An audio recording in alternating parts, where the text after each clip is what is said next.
Welcome back to Wall again. And today we have a very special guest. We have Hector from Puerto Rico. And Hector has his own channel on YouTube. It's called The Chill Dude on a Couch. So how are you, Hector?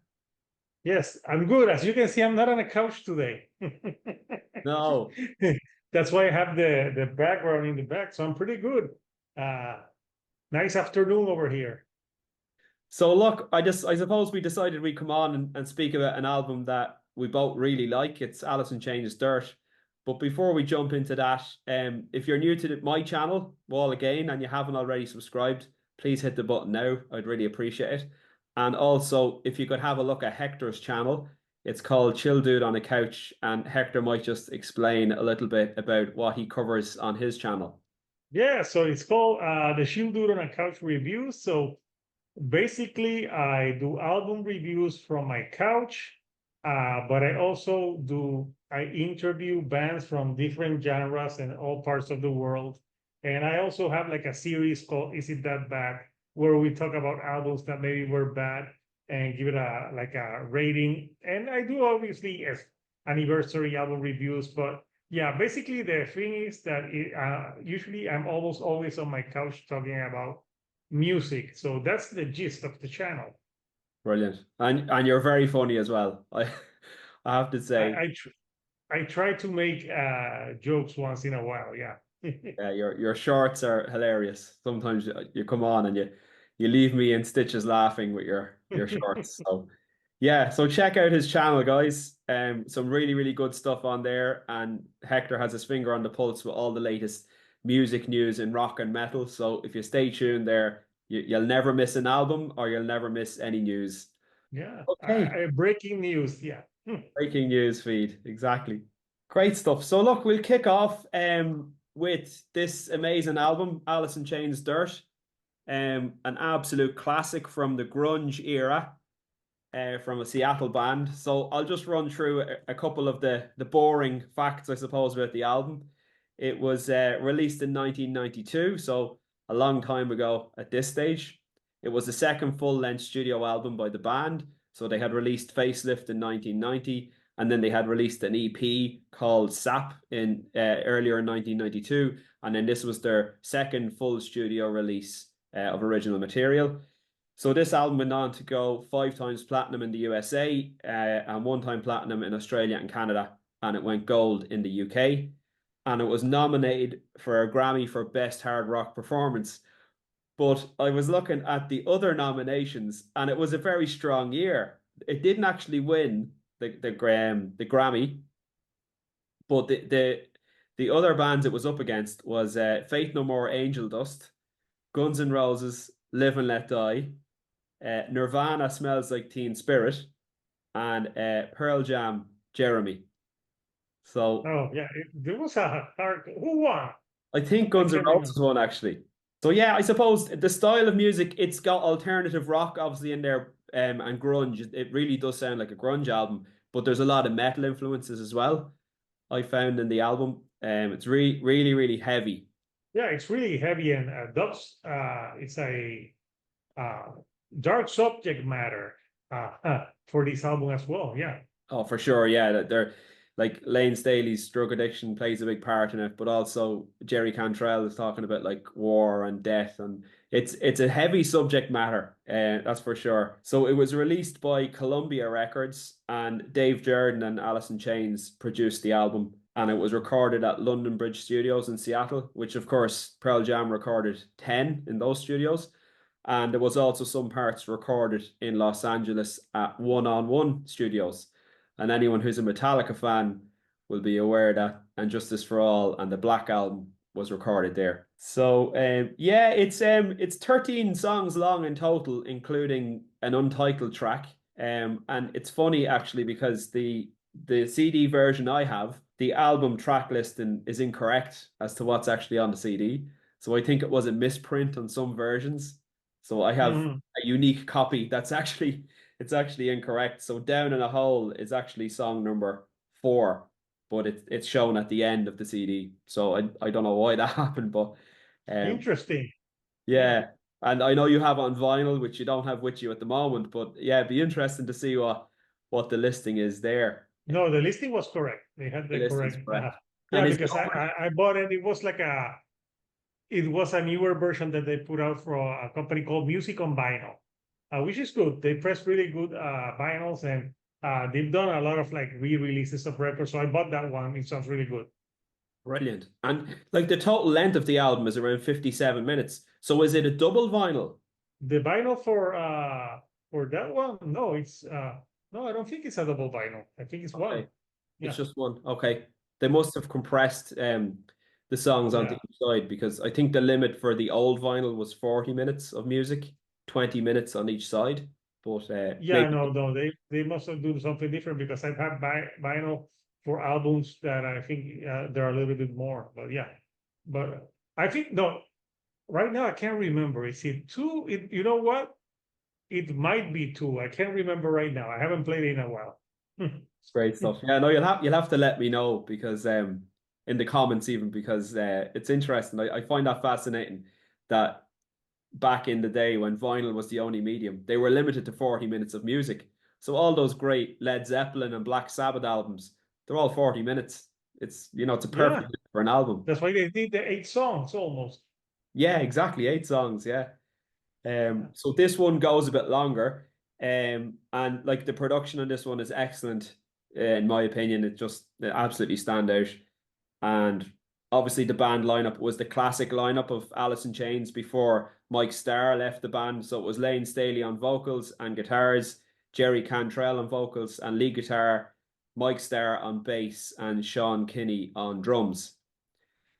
So that's all the boring facts, Hector. So I'm sure you have some fun facts now for us on this album. So yeah, so if anyone who saw the movie Singles from 1992 would see that that's a movie that was really great for grunge, and Wood was actually included on that soundtrack. And I think it blew up because it was on the soundtrack for that movie. It was a Cameron Crowe movie. Pearl Jam was in the movie, but Alice in Chains is in one part of the movie. It's at the beginning of the movie where they're playing a club and they're actually playing songs from Man in the Box.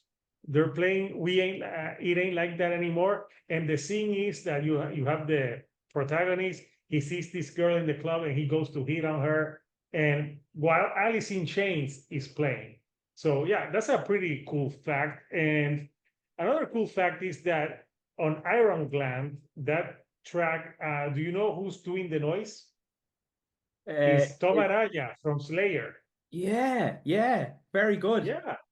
Yes, Very Tom good. Araya is there, and this was the first record where Lane Staley did some guitars, but apparently the band wasn't that happy with his guitar playing, so that's why they put it more like into the background and for that track. Also, when the LA riots happened, they fled LA with Tom Araya, which is not fun. It's actually dangerous, but it's an interesting fact that not a lot of people know about. And did you know that this album, when it came out, remember Black This Way to Blue? It came Yes. out the same day, but obviously many years later in 2009. And it's an album that obviously Black This Way to Blue, it's all about paying an homage to Lane. Uh, and a lot of people think that the girl on the cover was Lane's like girlfriend, but it was actually this model that was on a Spinal Tap music video. And they were going to tour the No More tours for Ozzy Osbourne. Can you imagine that Ozzy Osbourne was in a No More tours back in the early 90s and he's still touring? He stopped touring recently, and Alice in Chains was going to open for them, and Lane broke his foot Oh, right. before that, so he had to do like he had a cast for those shows. And also, a lot of people think Alice in Chains is like this, like this is a very serious subject matter record, but they promoted this. I don't know if you saw in Ireland. Did you ever see MTV Headbangers Ball back in the 90s? We didn't have it here. We had So like, very few people yeah, had cable. in the early Yeah, so 90s. Headbangers Ball, I was lucky to have cable in Puerto Rico. It was a show that every Saturday they would do like 2 hours dedicated. I think it was 2 hours dedicated to metal, and Alice in Chains were in the show promoting Dirt, and they were dressed in Speedos. Like, and they Okay. were in a pool, and they were like, even though it's a serious record, they were like, they crack jokes and they like to have fun because they said that, people thought that we were always serious, and, they were more like fun-go-lucky. They also, I know they opened for like Megadeth and some of the big four, and they got like pelted because the thing with Alice in Chains, yeah, they were too heavy for the Seattle sound. They were more like the more harder metal band, but they were too soft for that thrash metal crowd.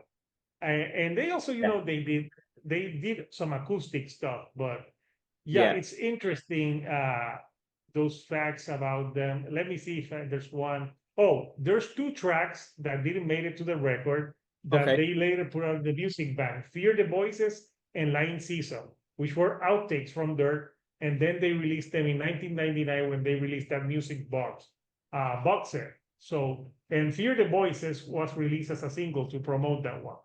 So yeah, there you have some fun facts about Dirt that maybe you didn't know. Yeah.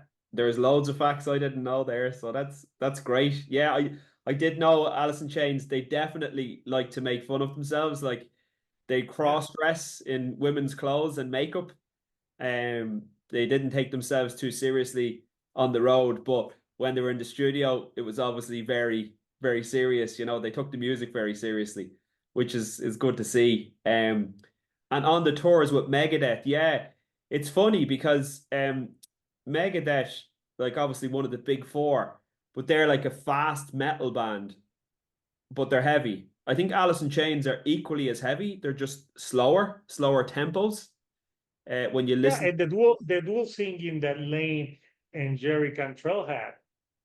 Yeah, that's so unique. That the harmonizing of the two voices is fantastic. And also the Jerry Cantrell used a lot of talk box, which I know because he recently did an interview in the Rick Beato channel, and he Yeah, was I've talking seen about that. some track. I saw it this morning. Yeah, I saw it yesterday. I listened to it in the car yesterday. But Yeah. yeah, I love Jerry Cantrell. He actually has a Oh yeah. great interview with Lars Ulrich on Apple TV, but it's on YouTube. Okay, I'll have to check it out, man. It's really, really good. And he does one for Gibson guitars as well. The Gibson one is excellent because he goes from his like when he was a child, getting his first Mhm. guitar, his first band, meeting Lane, and then all the albums, and then his solo career. So you get his whole life in I think it's like an hour. So it's brilliant. But yeah, Yeah, oh yeah, such a good band. interesting stuff, man. So good. So we might dive into the track by track review if that's okay with you, Hector. Yeah, sure, let's do it. Cool. So, like, I was reading up on the album because I always had a feeling there was a concept behind the album. I didn't know if it was a concept album or not. But Jerry Cantrell actually said on the record that it was a semi-conceptual album. So, the first six songs are about personal anguish, turmoil leading to drug use to ease the pain. So, that would have been the old-fashioned side one. And then the next six songs are about drug use and how at the start it's being naive and thinking it's great, but slipping down and down closer and closer to ultimate death, you know. So I was listening to the songs again through a different lens, and you can definitely see that in the lyrics of what they're talking about. So the first song is called Them Bones, and Jerry Cantrell lost his mother in 1986. Sorry, his grandmother in 1986, and then his mother passed away in 1987. They both died from cancer, and he was only 21 when this happened. And his father had split up from his mother when they were young, so he lived with his grandmother and his mother. So his whole life was turned upside down. And that's what this song is about. Them bones. It's about death and just accepting that it's, you know, it's inevitable and these types of things. But what really got me about this song is the intro. It's I don't know if The- you've ever heard of drop D tuning on a guitar. yeah. So this is drop D, but they actually take it a half step lower. So it's dropped C sharp. And I was playing it earlier because I wanted to see what this riff was. So it's a chromatic riff in C sharp. So that's why it sounds so heavy. But from the first riff, in my opinion, if you like grunge and heavy music, you're pulled straight into the album. It's just such a good song. I don't know what your thoughts are on that song. Yeah, no, it's a great. I love the You know, it's shorter, it's energetic. It's really a great album starter.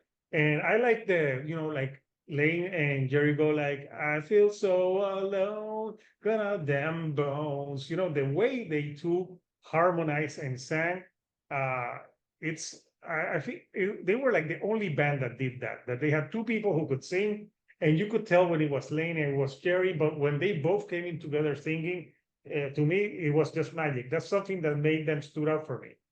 And this track, a great, Definitely, amazing first track. definitely in the 1990s, in terms of heavy rock music, nobody else was doing that. Like obviously, the Eagles and the Beatles had harmonies in their music, but their music is soft rock or rock and roll. This was heavy rock, so it was different. I think Nirvana do great harmonies at Nevermind with Oh Dave Grohl yeah, and Kurt they Cobain. they did, yeah. But I think Alice in Chains is better. um, Oh yeah, so then song number two is called Damn the River. So I think this was about a fight between Sean Kinney and Jerry Cantrell.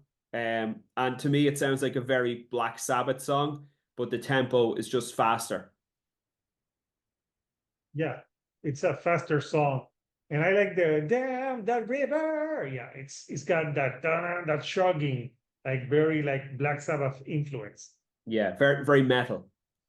Yeah, very metal indeed. Yeah. And then we move on to track number three, which is Rain When I Die. So the whole band were credited with writing this song, and apparently it's about Jerry's relationship with his girlfriend and Lane's relationship with his girlfriend. So they were writing about their own experiences. But the guitars on this one for me are amazing. They're layered in such a fantastic way and panned right and left.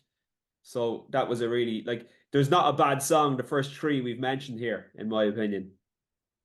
Yeah, no, and that was a little bit slower and like bluesier a little bit sometimes, especially in the vocal delivery. Definitely, definitely. And then Down in a Hole is number four, and this was Jerry Cantrell had written this one again about a relationship with a girl, and for me, I just have a note here. The vocal harmonies on this one knocked me out. Oh yeah, that track, you know, and it was one of the singles.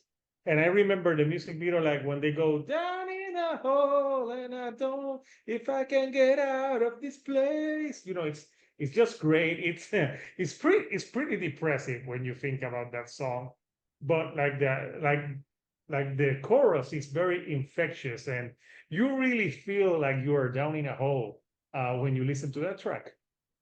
Yeah, Lane does a great job of showing you how he's feeling with Yeah. his voice. It's so powerful and infectious. Yeah, no, he had a like you know, there's people that can sing well, but he sang with emotion, and you Oh could feel his pain in his vocal delivery. Like like it was just an amazing track, and I can see why they chose that as one of the singles. absolutely. It's fantastic. And then we go on to song number five, which is called Sick Man. And this was co-written by Jerry and Lane. Um, and yeah, I think it's just about being strung out on heroin, essentially. Like Yeah, for me, it's probably not the strongest track on the album, but it's still brilliant. you know something that I noticed on that track when it goes sick man. I don't know why it reminds me of Spoon Man Oh yeah. by Soundgarden. It's got, Yeah. but oh, you know what? That one came before Spoon Man because they go Sick Man and Spoon Man, Spoon Man. there's like, I don't know, there's something similar about those two songs now that I think about it. Yeah, that's a very, very good comparison. Yeah. Yeah. Um, yeah, so that's a good one. And then song number 6 is probably my favorite Alice in Chains song. It's Rooster, and it was Ah, written by Jerry the, Cantrell, the unknown song. father. I'm So, joking. sorry. I said that's the unknown song. I'm like kidding. That was like the one of the biggest hits from that record in their career. Oh my God, it's so good. So the lyrics on this are amazing. So for anyone who doesn't know, Jerry Cantrell's father served in the Vietnam War, and Jerry like only remembers meeting him when he was very, very young for the first time when he came home from war, but they had a very strained relationship. And unfortunately, Jerry's parents split up when he was only 7. So he had a strained relationship with his father all through his teenage years. And then later in life, they managed to reconnect. But this song, Rooster, so Jerry Cantrell's father's his nickname was Rooster in the army. So that's why he wrote this song about it. But he speaks about his dad's experience of being a war veteran, and he's out there with a big gun at war, but they spit on me in my hometown, which shows, Yeah. in America, war is a very polarizing subject, and even though someone could be a war veteran, they may not necessarily be respected by the citizens of the country, and of course all the baggage that they bring home from being at war. It's very interesting topic. Yeah. If you see the first movie for Rambo, that's what the movie's about. First Blood, a veteran coming home from war, and I think it was the Vietnam War, and being treated like crap. Yeah. That was the whole premise of the first movie. Uh, but yeah, Rooster, like the part where he says like Gloria, send me pictures of my boy. It's it's great. When I was younger, I don't know why, I thought that Rooster, even though it was all about war, I thought they were also talking about like smoking something. Okay. But no, when I was younger, now I know, because Rooster maybe, oh, because they say they come to snuff the rooster in the Yeah. song. And that's actually interesting because now we have the internet, we have Wikipedia Mhm. and Google. We can look up any information we want about any song and find out what it's about. But when these albums were released, and I remember in the 1990s picking up Smashing Pumpkins' Melancholy, and you just had the booklet, and that was it. No, but the Melancholy had the lyrics, but I You had the think for lyrics. Alice Yeah. in Chains, they just had part of the lyrics. Is that right? Okay. I know Yeah. the version I have has all the lyrics. Oh, Because yeah. I So went there I was, went through them earlier. But yeah, oh, like yeah. you're right. So like never I'm mind. thinking of another album. Yes, they did have the lyrics. Yeah, they have them all there. But Yeah, but never they're not mind that, of it's not Nirvana. that easy to read them. No, they're not easy to read. No, Yeah. no. They kind of blend in together. So it's not like easy to read the lyrics in that way. Yeah. No. Yeah. But you had no other source of information bar the No. CD or the vinyl. That was all we had in the 90s. There Um, was no Loudwire, no YouTube. Correct. Yeah. You were left to your own interpretation of what the song means. And of course, when you're a child or a young teenager, you don't have life experience. So it's very hard to understand what these songs are about. Yeah. Um, Well, there's some that are more easier to understand, but yeah, some are harder when you're like young. yeah, of course. So that's the end of the first side, which is all the anguish from relationships and war and fights and death and mortality. And then the decision is, okay, so to fix all these problems in my life, going to jump into drugs. And that's what the second half of the album essentially is about in the concept album. So song number 7 is Junkhead.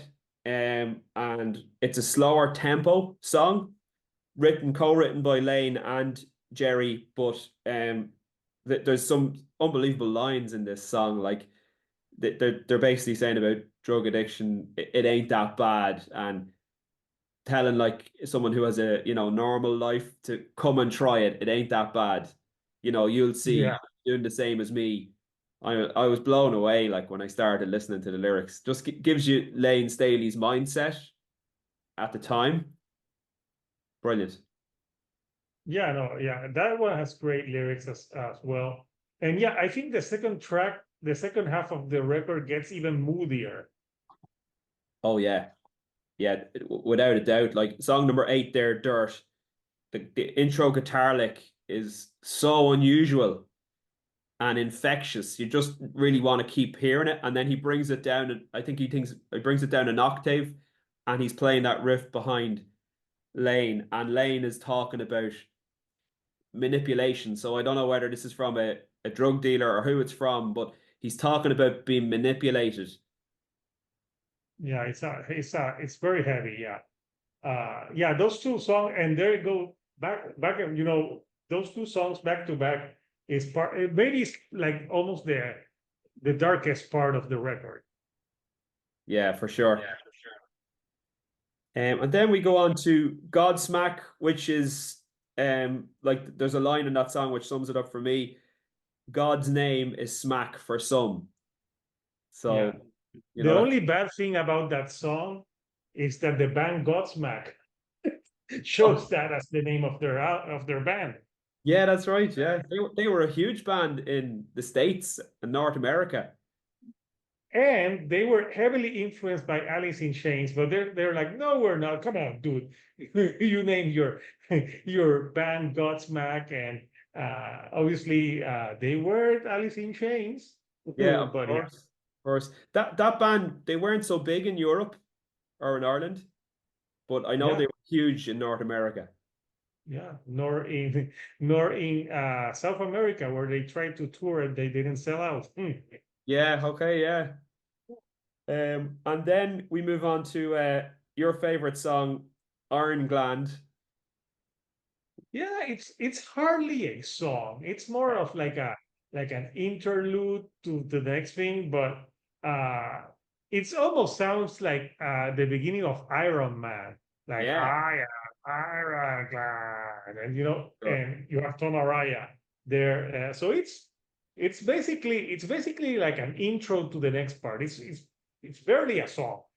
for sure, for sure. I think they were good friends with Slayer, They and were, yeah. yeah, and of course And Jerry I think they Cantrell. they put it just to it's like a good segue to the free album closing songs. Yeah, I agree. Yeah, and I think Jerry Cantrell was a huge, still is a huge Black Sabbath fan. So that was paying homage to Black Sabbath with the Iron Man phrasing. Uh, Yeah, man. Great stuff. And then we move on to Hate to Feel, which was so the next two songs, Hate to Feel and Angry Chair, were written solely by Lane. And it's like some of the lyrics in this, I think we're coming to the realization that, you know, drugs ain't fun. And what have I done? Like he says, the little Don't boy do made a drugs, mistake. kids. Yeah, I know. I know what you mean. Yeah, Hate to Feel is it's really good, but Angry Share is actually one of my favorite Alice in Chains songs. I just Oh, love the way that the guitar goes, where he's like sitting on an angry chair, angry everywhere, and he goes like, I don't mind, yeah. It's just so sinister but catchy at the same time. And I like the dun dun dun dun. Like it's just a very eerie track. yeah. Uh And and yeah, the verse is really subdued, and then it gets to yeah, the chorus, and it opens up. The whole song opens up, and it just sounds like a big anthem for the chorus. It's amazing. yeah. It's an amazing song. It's an amazing song. Brilliant. And then it finishes off with a song called Wood, which you mentioned earlier, was in Yeah, the singles movie. And also, I believe that was written by Jerry Cantrell as a yeah, tribute to Andrew Wood from the band Mother Love Bone, who had correct. passed away in 1989 or 90, I believe. 1990. Basically, Mother Love Bone is Pearl Jam. Yeah. Because most of Pearl Jam was in that band, and after Andre Wood died, they did Temple of the Dog, which Yes. was that album that was a tribute, and it had, it had Eddie Vedder singing, and obviously you had Chris Cornell and Yeah. members from Pearl Jam. And after Stone, that, Stone Temple of the Gossard and Dog, yeah, and after that yeah, is great that names. they formed Pearl Jam. But yeah, something very interesting about that track is that beginning bass riff, the you hear that bass, and it's a great bass intro Yeah. for that track. And maybe when you think about it, I think it's the most commercial accessible track on this record. Like, Maybe that and Rooster. I think Rooster. yeah, yeah, but I think Rooster is more darker in tone. And I think Maybe this so. one has like that appeal, that maybe that's why they chose it for that movie. Yeah. I think you could be onto something there for I sure. love the bass there. Yeah, it's Oh, just so good. that that great bass intro. I feel like a lot of bands nowadays forget that the bass is there. Like you could start the song with it and make it different. And Absolutely. Alice in Chains, yeah, I think, yeah, that was all Mikey Ness at that moment. And yeah, Well, that's that one was Mike Starr in on that oh, that's Mike was Mike Starr. Starr's last album before Mikey Nez came in. Yeah. Yes. They're both named Mike, you know? Oh, yeah. Yeah, exactly. Exactly. So Yeah, overall, what would you give the album out of 10, Hector, as a rating? I think there's every track is good. Maybe there's a few like I like less, but this is a classic album. I would give it a 9 out of 10. Very good. For me, it gets a 10 out of 10. Yeah. I just take away 1 point just to not give it up. Hey, I have it. I did a video on it, and it's on my essential album. So yeah, it's a classic Brilliant. record. What was Yeah. the point taken away for? I think I think like I'm not. I think like I'm not a huge fan of Sick Man. I don't know. I think that's like one of the weakest tracks on the record, but it's not a weak record. Uh, but besides that, I think everything else is perfect. And it's not a bad track. I just feel like it's maybe that like my least favorite record song from that album. Yeah. Yeah. Cool, cool. No, look, for me, I'm always looking at albums and listening to albums and trying to, like, if you're giving albums ratings, then what does 10 mean? 10 has to be achievable. So for me, this is the 10. This is your 10 album. There's probably only 5 or 6 albums that I would give a 10. But this is definitely one of them. For me, it's a benchmark of guitar music, heavy music, grunge, metal, You rock. I would give a 10 to Jar of Flies. Really? By yes, Jar of Flies, it's the best EP ever. Yeah. Yeah. Oh, well, I have it here, and on that note, I might go stick it on, and maybe we'll come back and review that one Yeah. next time. I need to get that. I would like to get that one on vinyl. And obviously the Alice in Chains Unplugged. To me, that's one of the most underrated Yeah. unplugs ever. I picked up an Alice in Chains box set there last year, and they have both it's on CD, but they have the Jar of Nice. Flies and Unplugged, Yeah. and SAP, and that was Yeah. like You know why? 15 Forget euros. what I said about Dirt. It is a perfect 10. It is It is a perfect 10 record. Yeah. yeah, yeah. For me, it's a 10. Um, Like Stickman is great too. There's no weak tracks on this record. yeah, it's so good. Yeah. Cool. Well, listen, thanks very much for dialing on, Hector. And listeners out there, we want to hear what you think of Alice in Chains Dirt. Do you think it's a 10 out of 10, or maybe there's other alternative rock grunge albums that are better than this? I think you'd be hard pressed to find a better album than this in the grunge section, but we'd love to hear what you would think. So put it in the comments below. If you could subscribe to my channel, subscribe to Hector's channel, and leave a like on this video, we'd very much appreciate it. And I'm going to leave some links to other videos around here, so you can keep watching if you're interested. So thanks very much, Hector, and we shall be in touch soon. Yeah, we shall do this again soon. Great stuff. Bye now. Bye.